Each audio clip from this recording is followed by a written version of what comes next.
Colegas, boa noite, tudo bem? Eu sou o professor Davi Barbosa, da página Serviço Social Brasil. Estou de volta com vocês aqui para debater mais uma polêmica que surge na página Serviço Social Brasil e que não pode ficar sem resposta, certo? Esse é o Café Crítico comigo, então não se assuste com a proposta do debate de hoje. Ela tem fundamentação científica, com base em pesquisa de campo, estudo de vários artigos científicos, de vários artigos e teses de mestrado, doutorado, que eu posso, se necessário, fornecer os links para vocês poderem acompanhar os motivos do porquê eu criei essa discussão e como eu cheguei na perspectiva deste debate. Entendam que tudo que é feito aqui na página Serviço Social Brasil é feito com fundamentação teórica, teórico-prática. Não trabalho com especulações, não trabalho com achismos, com senso comum, com fato social. Eu até utilizo o fato social e o senso comum para encontrar a verdade científica por trás dele, mas eu não me fundamento e nem me baseio no fato social e no senso comum para emitir a opinião que eu quero emitir sobre o assunto que eu quero debater aqui. Então eu postei mais cedo uma imagem, uma fotografia de algumas mulheres que fizeram um protesto na Europa a respeito de absorventes e junto com essa fotografia eu coloquei uma frase de Bolsonaro, o que causou grande comoção aí no grupo, muitas pessoas comentando, participando, algumas de maneira bastante superficial, bastante digna de crítica, né? Porque não se aprofundaram no assunto, simplesmente se sentiram incomodadas com o assunto e já começaram a opinar. É complicado quando uma pessoa parte do princípio do incômodo para comentar uma notícia na internet.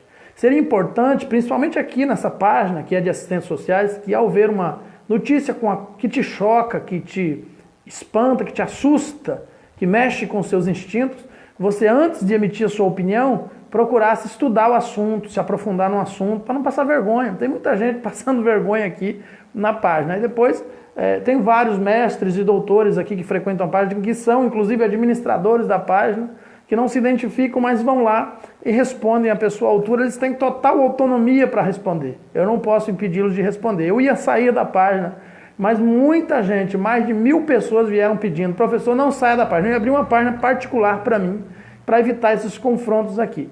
Mas atendendo aí o pedido de mais de 1000 pessoas que vieram no meu inbox e no WhatsApp pedindo para que eu não saísse, eu não estou saindo da página, eu vou ficar na página junto com meus colegas que trabalham. Então, quando surgiu essa temática, essa polêmica aqui na página, eu pedi para vários deles, que são mulheres, inclusive, falar sobre esse tema da antropologia, a questão comportamental da antropologia, que nos leva ao tema, o tabu da menstruação.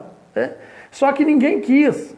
E eu disse: eu não quero falar sobre esse assunto, eu não sou mulher, eu não posso me debruçar sobre esse assunto. Mas todas as pessoas envolvidas aí no processo me confiaram a responsabilidade de falar sobre o assunto. É um assunto que realmente eu tenho estudado muito, não posso dizer que domino, porque isso não acontece comigo, eu não vivencio isso na prática, sou apenas um curioso nessa temática, dentro da perspectiva da antropologia, voltando aí para os períodos históricos mais longínquos possíveis, para coletar todas as informações para construir essa argumentação. Então a primeira pergunta que eu quero fazer para você que é: existe ou não existe um tabu em torno da menstruação, do período do ciclo menstrual das mulheres, que permeia a sociedade mundial? Não é só a sociedade brasileira, a sociedade mundial. O primeiro elemento plausível está inclusive aí mesmo nos comentários da imagem que eu postei, é a repulsa por 90% das mulheres que comentaram. Todas elas tinham nojo, ai que nojo, ai isso e aquilo. Eu quero tentar esclarecer alguns pontos aqui hoje com essa argumentação com vocês. Então não se espante, porque vai realmente sair coisa aqui do arco da velha, do passado, do presente, e algumas até que apontam para o futuro. A primeira delas, que ficou muito evidente, que é inclusive um problema de saúde que os ginecologistas orientam no mundo todo, é que a menstruação não deve ter cheiro de podre ou mau cheiro forte, como dizem alguns. Obviamente que ela deve ter cheiro de sangue, porque é um composto de sangue, uma mistura de alguns compostos, mas o principal é o sangue. e o sangue tem cheiro de sangue.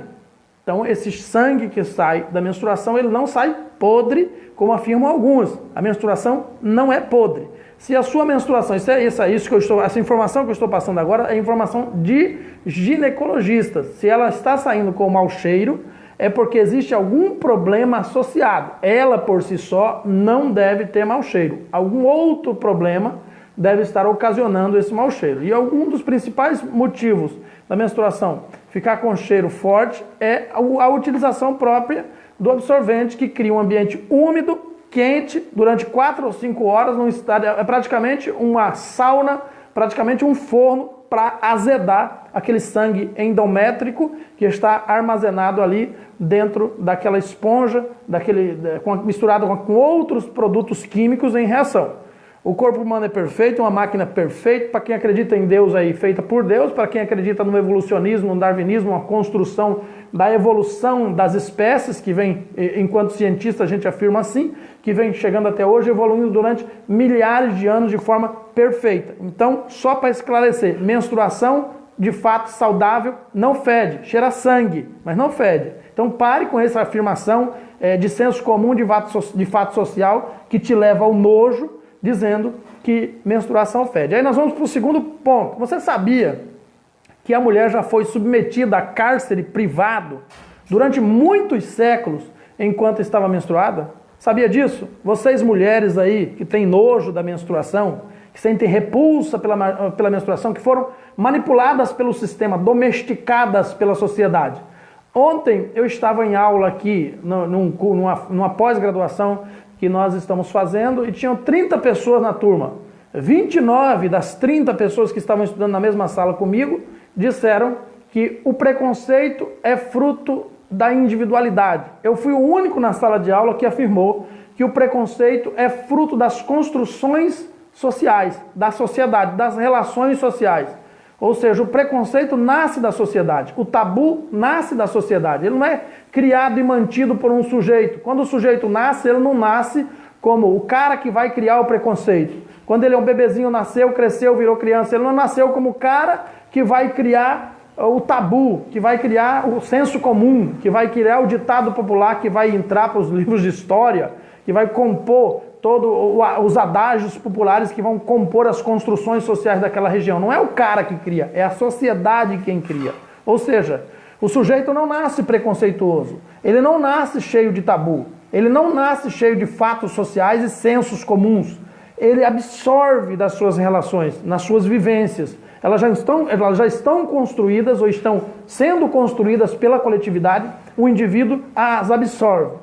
Então, eu fui inicialmente muito criticado, aí me pediram para dar uma palavra, eu assumi a palavra e expliquei o que eu estava dizendo. No fim, todo mundo acabou meio que, pelo menos, concordando, né? Eu não sei se lá na intimidade de fato concordaram, porque a superação do senso comum, do achismo, não é uma coisa simples de acontecer, leva muito tempo, principalmente quem está viciado em ler revistinha de fofoca para obter conhecimento, quem está viciado em assistir canais de televisão,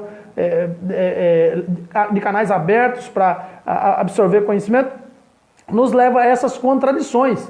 Então, assim como o tabu, o senso comum, o preconceito em relação à menstruação é uma construção cultural, antropológica. Eu sei que as Maria das Mulheres vão dizer que é incômodo, isso é fato, que é desconfortável, também é fato, mas nós vamos entender, de acordo com a psicologia, que possivelmente, isso aqui não é uma afirmação, então preste bem atenção, possivelmente é possível sim que grande parte desse desconforto, grande parte desse incômodo sejam fruto inclusive das construções da psicogênese em função do preconceito construído em torno da menstruação. Nós vamos ver aqui mais para frente que as construções mentais da rejeição construída durante toda a vida leva à criação de traumas, leva à má funcionalidade dos músculos, da musculatura involuntária que gera a liberação da menstruação do próprio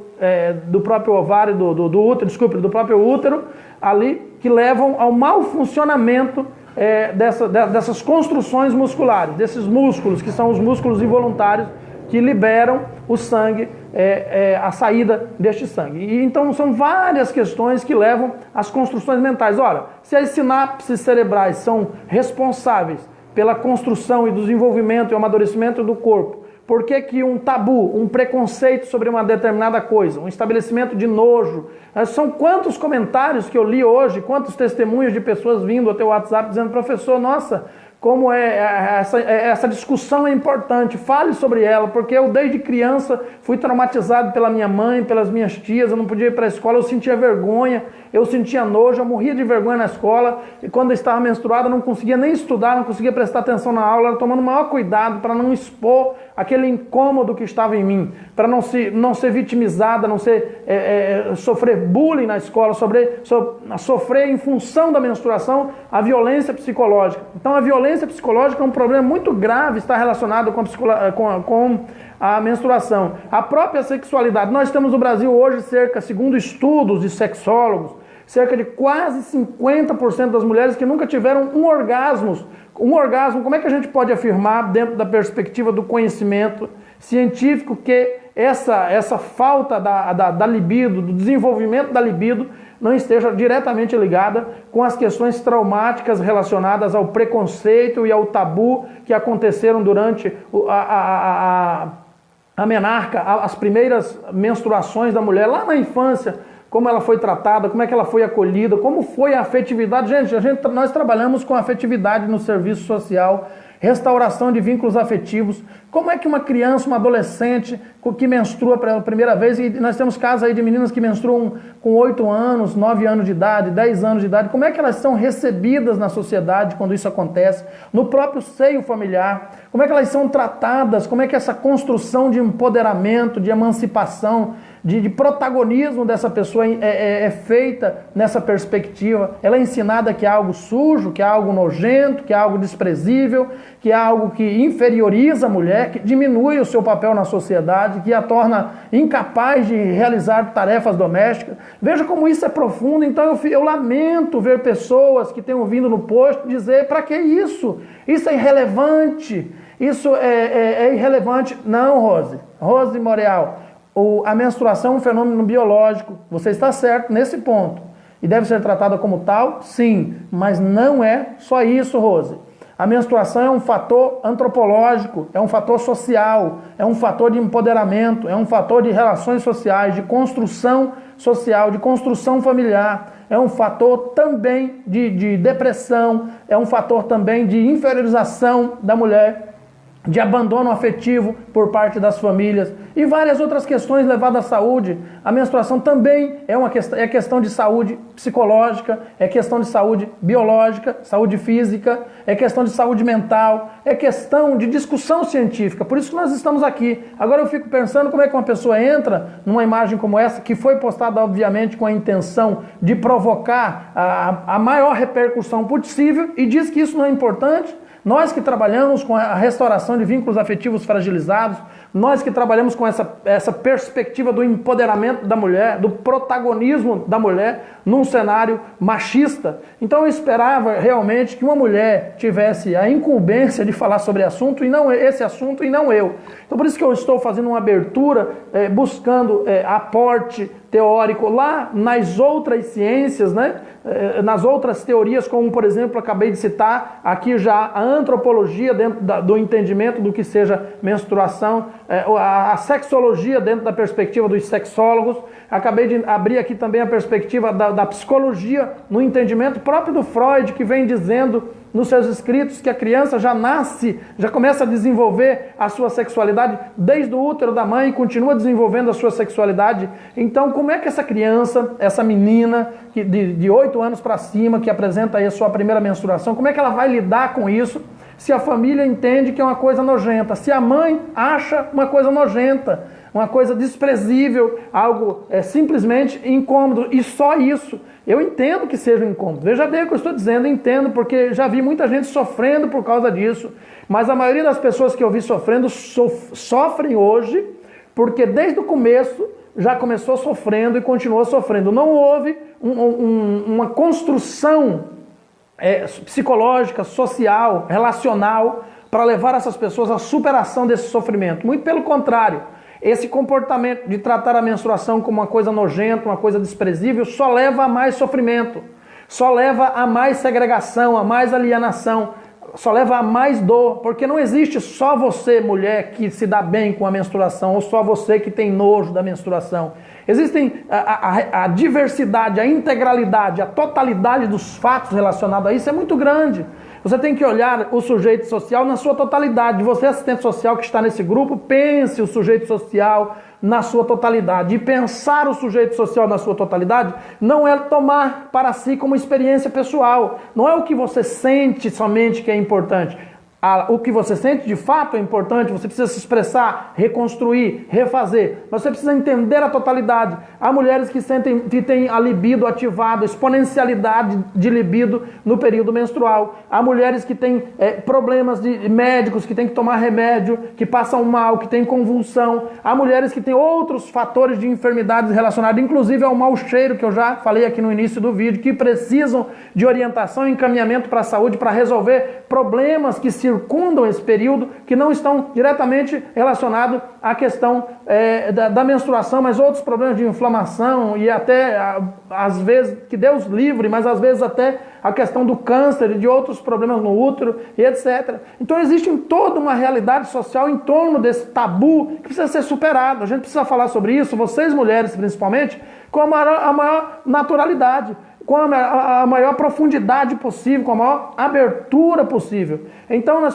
podemos falar a questão do vínculo afetivo no seio familiar, como Regiane acabou de abordar, é um período de extrema fragilidade psicológica, um período de extrema carência, de extrema necessidade. A menina manifesta aquilo, está um fervilhão, um turbilhão de emoções, de hormônios tomando conta do seu corpo, ela não sabe o que fazer, e ao invés dela ser amparada, no seio da família, ela é tratada como alguém que agora é imunda, que agora é a suja, é a porca, que agora está num processo de nojo, de sujeira, quando deveria ter sido feito o contrário. Recentemente, uma mãe fez uma festa pela primeira menstruação da filha. Eu achei aquilo tão bonito e tanta gente criticando na internet, tanta gente falando mal daquilo, mas achei aquilo de uma afetividade tão linda, um ato tão nobre, de uma coisa tão simples, que eu, por exemplo, não faria, eu tomaria uma outra atitude, mas que eu achei mesmo assim, achei interessante. É muito melhor você dar uma festa a sua filha na primeira menstruação do que você dizer para ela que é uma coisa nojenta, que ela não pode deixar ninguém ver, que ela tem que esconder, que ela não tem que fazer de tudo para não vazar, criando um peso psicológico na mente da criança que vai levar ela a muitos problemas de desenvolvimento social durante a vida. Então é importante explicar a sexualidade para a criança, e a menstruação faz parte da sexualidade. Então, você sabia, por exemplo, voltando às questões das anotações que eu fiz aqui, você sabia que durante muitos séculos a mulher menstruada era considerada imunda e amaldiçoada, que um homem não podia tocá-la. Se ele tocasse, ele ficava 7 dias imundo, sem poder tocar em outras pessoas, tinha que ser afastado da sociedade, que ela ficava presa dentro de casa, não poderia sair para lugar nenhum, que ela não podia, inclusive, em muitas sociedades, sequer tocar nos próprios filhos, ainda que estivesse em período de amamentação, e que se aquela criança não tivesse alguém, uma mãe de leite, uma ama de leite para amamentá-la, ela inclusive poderia morrer de fome. Isso são todos fatos da antropologia, que em muitos lugares, nos campos, até hoje, os agricultores não deixam uma mulher menstruada andar dentro das suas plantações em função do preconceito estabelecido. Não pode, em muitos lugares, eu já conheci, eu estive lá, eu sei do que estou falando porque vivenciei isso. Muitos agricultores não podem. Quando eu era adolescente, havia uma regra no Paraná, onde eu trabalhava, no campo, na hora de pegar os trabalhadores, o capataz perguntava se tinha alguma, para capinar feijão, o capataz perguntava se tinha alguma mulher menstruada, e se tivesse, ele não levava, e se ele levasse, descobrisse lá na roça, ele mandava embora, ela perdia a diária. Isso acontece até hoje ainda no Brasil, para você ver que não é simplesmente um fato, é um tabu que leva a muitos outros fatores, a muitas outras questões que precisam ser discutidas. Então não é uma coisa assim, para que isso? Para debater debater. Para que isso? Para tirar você do senso comum, para tirar as pessoas do achismo, do preconceito, porque é preconceito sim. Existe preconceito em relação a assuntos, sim, inclusive por parte da maioria das mulheres. Ficou constatado hoje, ficou comprovado hoje nos comentários feitos na figura.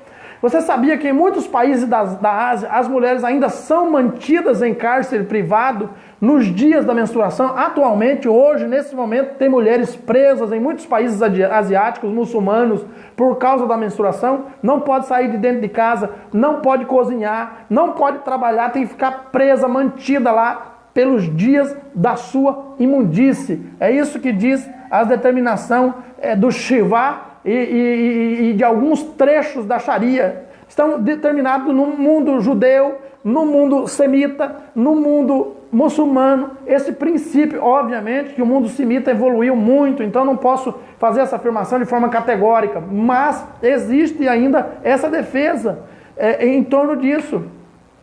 Já vi casos antigamente que usávamos pano para barrar o fluxo, que tinha muita vergonha, pois não... essa questão da menstruação, da vergonha em torno disso, é isso que leva as pessoas a desenvolver várias questões de inferiorização para a mulher. A menstruação sempre foi usada e ainda continua sendo usada para inferiorizar o papel da mulher na sociedade. Então nós trabalhamos com o protagonismo do sujeito, nós trabalhamos com a perspectiva da restauração de vínculos afetivos, do suporte à plena emancipação dos sujeitos sociais e, acima de tudo, ao que eu falei na imagem postada, o apoio aos movimentos sociais. Aquele foi um movimento social. Desconsiderando as loucuras ditas pelo presidenciável, né, que não tem nem lógica tocar no assunto, desconsiderando as loucuras ditas da interpretação de mundo que ele fez do protesto que as meninas fizeram na Europa, é um movimento social, e se é um movimento social, não importa qual seja a razão do porquê estão lutando. O assistente social tem o dever, a obrigação de apoiar os movimentos sociais. Então, se você não concorda, procure entender as razões do porquê aquele movimento social está existindo. Tente compreender por que está existindo esse movimento social. Quem começou esse movimento social? Quais são os objetivos? Antes de você emitir uma opinião contrária, antes de você se basear no achismo e condenar o movimento social. Então, o movimento social, pelo não uso de absorvente na Europa, tem relação à defesa pelo uso do coletor interno chamado copinho, que já deveria ter se tornado moda em todos os países, que resolve um monte de problema de questões de higiene, de segurança, de protagonismo da mulher, de valorização da mulher, de higiene e várias outras questões relacionadas. Aquele protesto tinha relação com o copinho e com a superação do absorvente. Que o não nobre, né, vou dizer assim, o não nobre colega presidenciável fez o comentário dele aí, baseado no mais puro simples achismo. Eu coloquei aqui na página e as pessoas, sem entender o nexo da coisa, já saíram atirando para todo lado, só falando de nojo, nojo, nojo, nojo. Pronto. Muito bem. Continuando a proposta, você sabia que a TPM pode levar à menstruação? E que os quadros de TPM são agravados hoje em função das vivências que possivelmente, isso são ainda especulações, são teorias dentro da ciência, não comprovadas, mas que tem sentido, que possivelmente, quanto maior for o grau de TPM de uma mulher, maior possibilidade há de na infância ela ter sofrido traumas e outros desacertos das relações sociais, inclusive relacionados à não aceitação da menstruação como algo biológico, normal, aceitável, com o qual a pessoa tem que aprender a viver. Você sabia que a TPM pode levar à depressão, e essa depressão é a depressão crônica, não é a depressão simplesmente pura? Você sabia que a TPM pode levar à ansiedade, à bipolaridade e vários outros transtornos mentais, e que todos eles estão relacionados ao período menstrual? Eu recomendo, inclusive, que você leia a associação entre um artigo científico, uma tese, a associação entre transtorno disfórico pré-menstrual e transtorno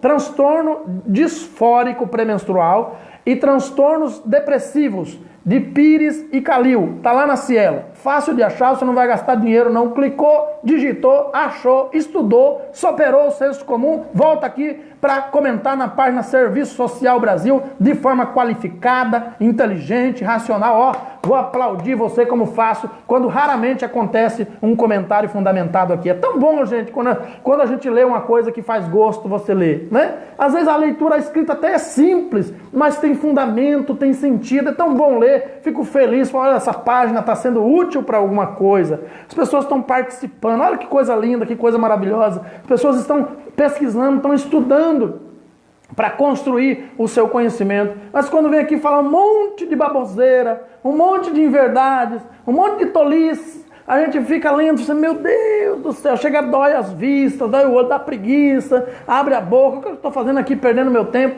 Mas enfim, é assim mesmo, para superar a alienação, o senso comum, o fato social, o achismo, só quando é confrontado. Então vamos confrontar, vamos nos confrontar entre nós mesmos e vamos superar. Como é que se supera? Através do estudo. Então tá aí, citei apenas um, existem tantos para falar do assunto, para superar o achismo, mas eu só citei um aí, transtorno disfórico pré-menstrual e transtornos depressivo, Pires e Calil, tá lá no Cielo.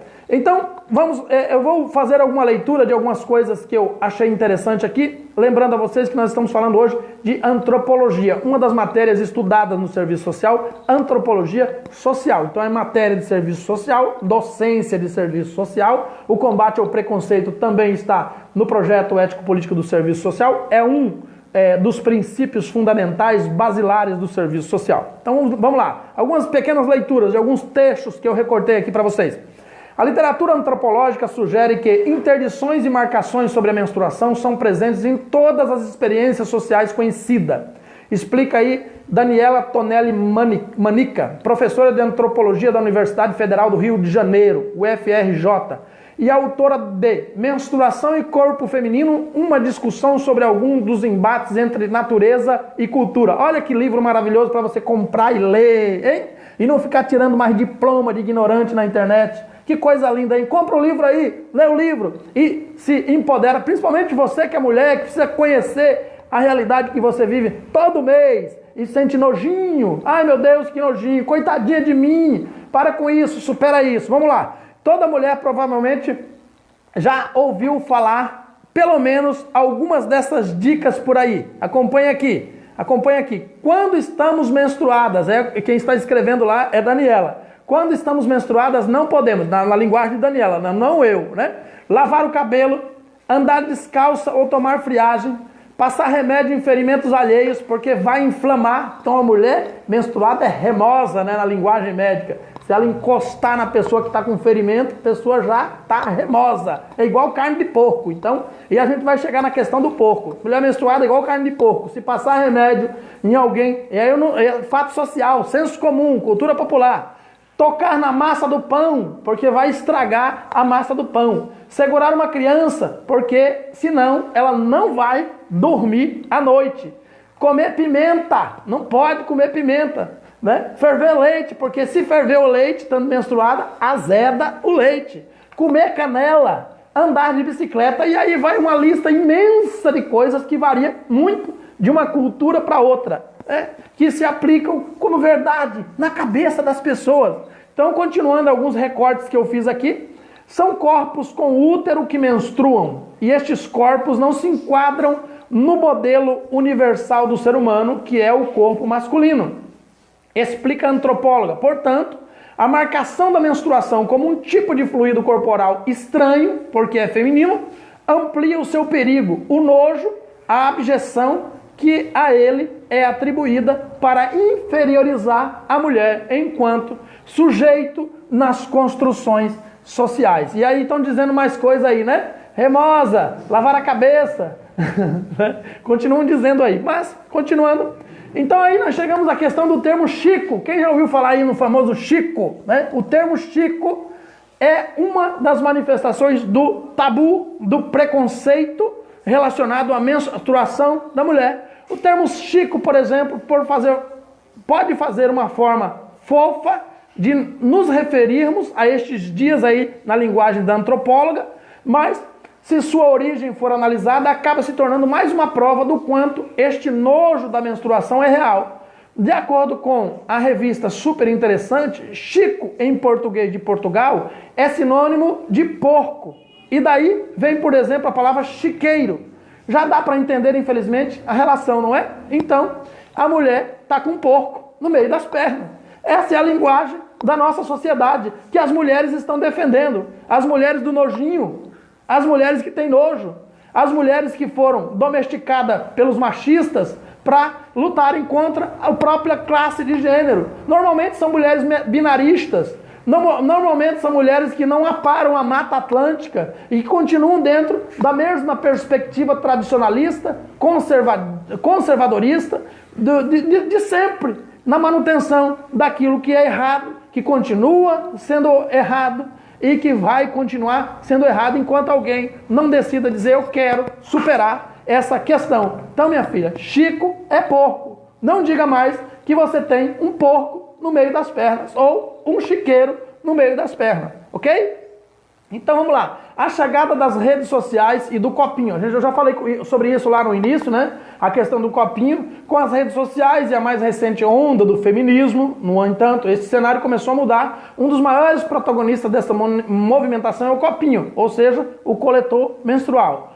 Os resultados ainda mostram que 1 em cada 5 garotas deixa de ir à escola quando menstruada. Ou seja, isso na Índia. São mais de 3 milhões de meninas na Índia que não vão na escola uma vez por mês durante alguns dias enquanto estão menstruadas.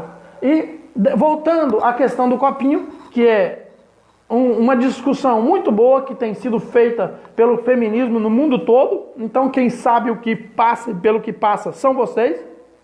Eu estou aqui apenas provocando, fomentando a discussão. Espero que eu não tenha abusado da paciência de vocês. Espero que eu não tenha me excedido. Mas ainda assim eu quero apresentar aqui do site Kouori, de uma antropóloga, 5 pontos que podem mudar a sua visão a respeito do período menstrual. Eu vou fazer a leitura que eu fiz os recortes. Como disse para vocês, nunca tive o privilégio de passar por esse período. Então, eu só posso fazer a leitura dos artigos e opinar de acordo com aquilo que eu li, não na prática. Vamos lá? Então, 5 pontos, 5 passos, 5 atitudes que podem melhorar a sua relação com o seu período menstrual e, de repente, superar até algum trauma que você tenha tido na tua infância, na falta de acolhimento psicossocial, de acolhimento afetivo por parte da tua família no momento da tua primeira menstruação.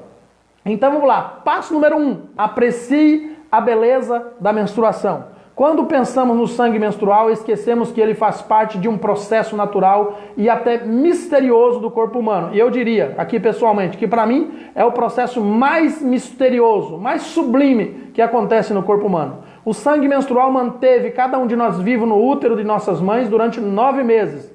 Este sangue, capaz de gerar uma vida, é algo do qual deveríamos sentir orgulho e não vergonha. Continuando, passo número 2. Entenda a verdade por trás do marketing da vergonha.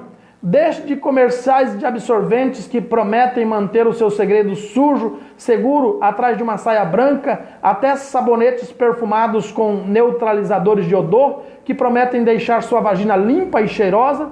Vagina não são sujas. O marketing da vergonha não existe em uma tentativa de gerar insegurança. O marketing da vergonha existe em uma tentativa de gerar insegurança para perpetuar a demanda por seus produtos desnecessários e mercantilizar a menstruação. O que eles dizem aos clientes não são verdades. São apenas uma forma de ganhar dinheiro. Nunca esqueça disso. Passo número 2.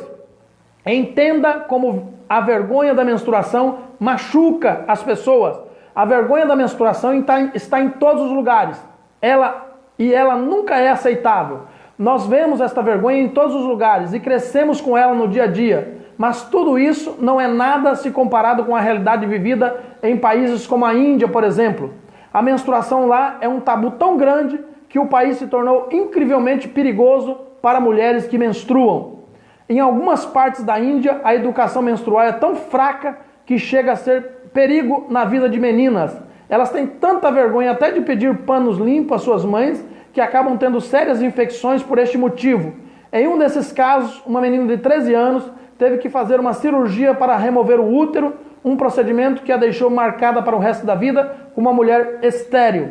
A vergonha da menstruação não é apenas ofensiva, é perturbadora emocionalmente, mas fisicamente prejudicial. Se começarmos a levantar estes tópicos, quem sabe até as pessoas que se sentem desconfortáveis para falar sobre a menstruação podem se sentir desafiadas a tentar normalizar essas conversas, já que elas são tão importantes. E aproveitando a questão da vergonha da menstruação, de repente muita gente que vai assistir esse vídeo sente vergonha da menstruação porque sente dores. Existe solução para essas dores. Sente vergonha da menstruação porque ela tem um mau cheiro muito forte. Existe solução para este mau cheiro muito forte. Sente vergonha da menstruação porque ela é muito abundante. O tecido endométrico é muito extenso. Também existe solução para isso. É uma questão de informação. Isso que eu estou fazendo aqui é educação social. E educação social se faz no serviço social. Nós somos educadores sociais. Por favor, saia do senso comum. Por favor, saia do achismo, se informe, se qualifique. Essa profissão precisa de você. Ponto número 4. Passo número 4. Atitude número 4. Seja sincera sobre as partes boas e as ruins. Com o seu médico, sua melhor amiga ou sua mãe, seja sincera. Você não precisa fingir que está tudo bem se não está. Cólicas, cansaço, irritabilidade e mudanças de humor são perfeitamente normais e acontecem com a grande maioria das mulheres. Seja sincera sobre o que você sente. Peça ajuda se necessário e aprecie a liberdade de não ter que esconder os sintomas de estar menstruada. É um direito seu. Você existe enquanto mulher. Você tem o direito de menstruar todo mês. E tem o direito de que todos saibam disso, se você quiser, se você assim decidir. Sem nenhum motivo para vergonha, sem nenhum motivo para inquietação ou qualquer tipo de outra preocupação. E ponto número 5. Este é provavelmente mais fácil de falar do que fazer. Mas a única forma de tornar a menstruação mais comum é falar sobre ela mais abertamente, de forma mais frequente. Quanto mais falamos sobre a menstruação, mais natural ela vai ficar. As gerações que nasceram com a vergonha da menstruação ainda vão sentir o desconforto, mas essas conversas honestas e abertas são o primeiro passo para aliviar a vergonha e assegurar que as futuras gerações poderão sangrar sem ter que ter vergonha de um processo biológico, natural e comum à grande maioria das mulheres. Muito obrigado por você que me assistiu até aqui. Nós nos vemos a qualquer momento com outro tema polêmico aqui no Café Crítico comigo, professor Davi Barbosa. Até a próxima!